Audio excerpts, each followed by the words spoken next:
Let's welcome Dave Seaman, Standard Speaker sports editor, back to our studio for another Dave Day. And Dave, we're going to start by celebrating Joe Maddon's time in Chicago. Hazleton native, 5 years, went the whole 5 years on that contract. Dave, a lot in that press conference as him and Theo Epstein, the GM of the Chicago Cubs, talking. Just you heard a lot of, it's time.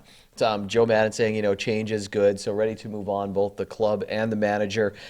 Dave, I look at it as nothing but a success. I mean, one thing I would say, it's hard. I mean, sometimes fans expect certain things. I think a lot of people talked about a dynasty with the Cubs, multiple World Series, but it's so hard in Major League Baseball. Look at your Dodgers getting to the World Series with these great teams and still trying to get over that hurdle. The Red Sox, they win the World Series last year, not even going back to the playoffs this year. So I think you could look back with nothing but success for Joe's time in Chicago. Oh, there's no doubt about it from day one. I mean, they were already on that course to have success when he arrived. They tinker with a few things, add a few pieces to the puzzle, and and he always said, embrace the target, and the target was on his back the whole time in Chicago, and he delivered a championship. That's something that nobody ever will be able to take away from him and the Cubs, what they were able to accomplish over the last 5 years. You get to the playoffs 4 of his 5 years in Chicago, so that's a tremendous success.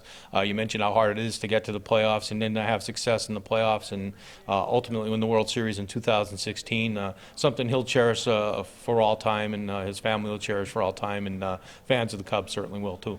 It's all about right place, right time sometimes in life, Dave, and I think Joe was the right guy for the job there to get them that World Series. But Dave, what was your favorite Joe in Chicago moment? I love Do Simple Better. I still have that shirt. Sometimes I wear it with my Red Sox hat and people get confused. They don't know what I'm doing. I just love that saying, do simple better. Just do those kind of things. The rest will take care of itself. I love that philosophy. What was your favorite moment of Joe in Chicago? Well, on the field, obviously, that last game of the World Series, it was a classic game. His first press conference when he was first introduced in 2014, he brought Hazleton into the press conference, and he offered all the writers there a shot and a beer, and he said that's the Hazleton way, and that just showed you where he was coming from, and that's the nature of his inner being, really. Joe, he's a Hazleton guy at heart, and I've said all along he's left Hazleton, but Hazleton never really left him, and and he's taken that with him wherever he's gone, and he's had a lot of success as manager of the Cubs, and he's going to go on, and he's going to still do big things because there's a lot of baseball left in him.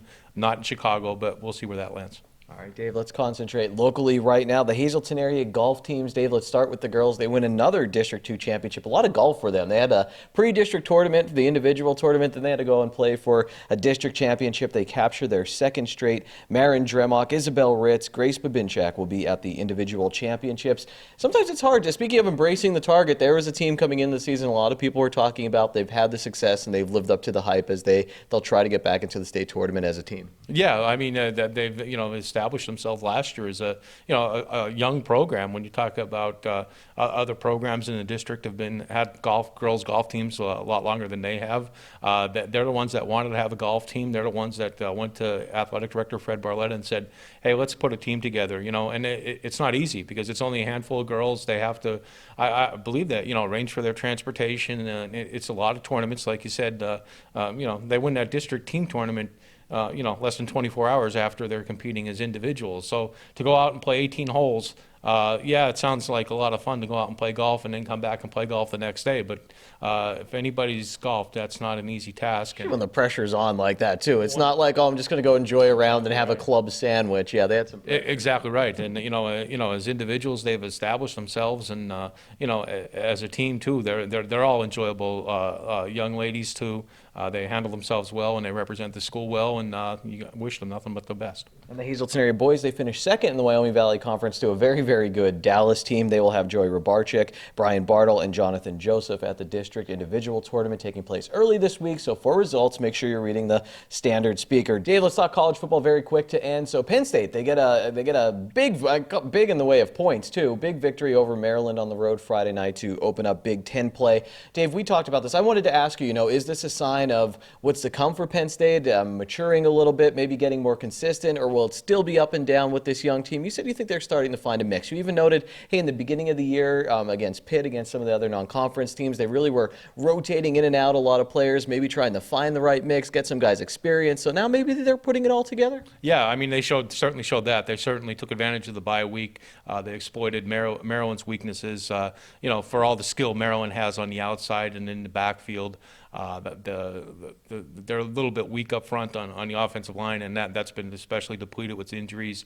So Penn State was able to take advantage of that. Offensively, I thought that might have been the best game plan Ricky Ronnie's had in his year plus as the offensive coordinator. And Sean Clifford, what more can you say about Sean Clifford too? He was making all the right reads. If one pass wasn't there, he was checking off to the backs of the tight ends.